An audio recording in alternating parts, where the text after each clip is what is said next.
guys, it's Advent Devotion number 24 today. Today is Christmas Eve. I hope you guys are able to join us this evening at 7 p.m. at Calvary Gig Harbor for our Christmas Eve service. But today it's kind of early here at the King House. We have a busy day and we got to get started pretty early. So if I look a little tired, that's why. We're in John chapter 1, verses 14 through 18 today. There's an old story told of a religious skeptic who worked as a farmer. One day he was sitting in his kitchen during a storm and there was this thumping sound on the storm door. And so he looked over to find shivering sparrows trying to get to the warmth inside of his house. Now, caring for the birds, he went outside to the barn and turned on the light, threw in the corner a pile of hay and hoped that the sparrows would get the hint. But as he went back inside and watched the sparrows, they continued to thump against the window. So he went outside again and tried laying a trail of saltine crackers into the barn next to the hay so that the birds might find their way. But again, they didn't. They were too scared. And so then he tried using their fear by circling behind them and trying to shoo them into the barn. But then that didn't work either. So after many attempts, he went back inside, kind of sad, as he watched those sparrows continue to shiver in the cold.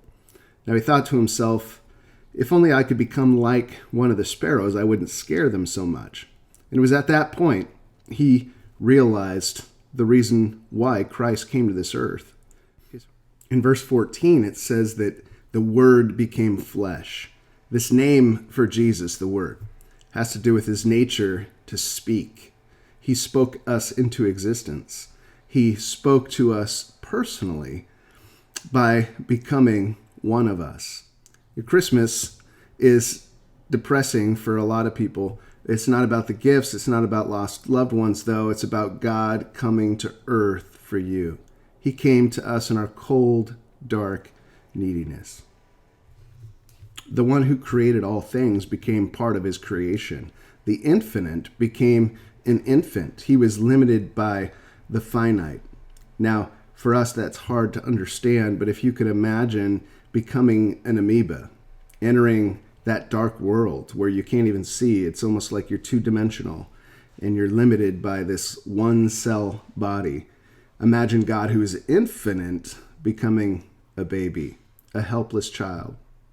And that's what he did. He dwelt among us, which means this word to dwell is the idea of pitching your tent among a group of people, which means he can relate with us in every way. He has smelled the same smells we smell. He's experienced the same sort of temptations that we've experienced. He understands us to the core.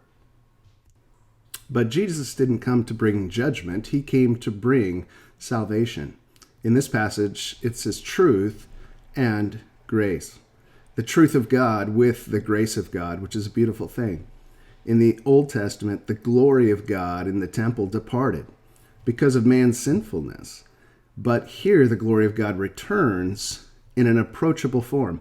In verse 18, it says that no one has ever seen God. No one can see God, because if they did, they would be incinerated. He is holy and infinite. He's amazing, and we are sinful, and we are finite.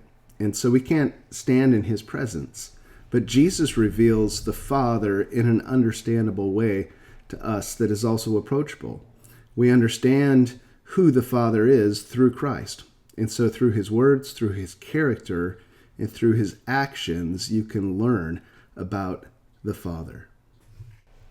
Sometimes we lose that awe and wonder of Christmas because we've grown accustomed to all of our traditions and the teachings that speak of Christ's coming.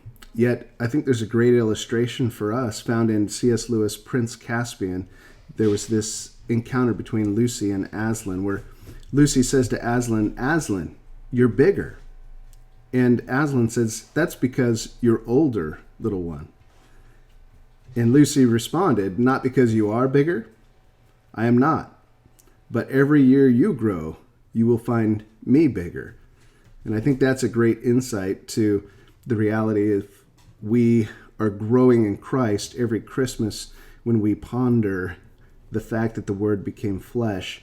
It impacts us more. it's more amazing, and Christ seems more majestic through our study of these things.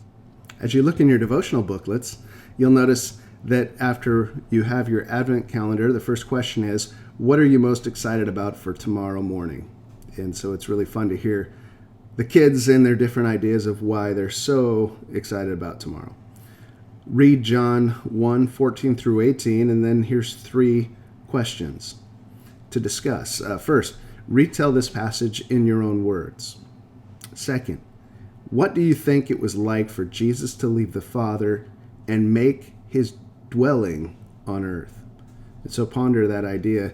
Maybe for us, becoming an amoeba would be really a freaky idea, but imagine being God and becoming man.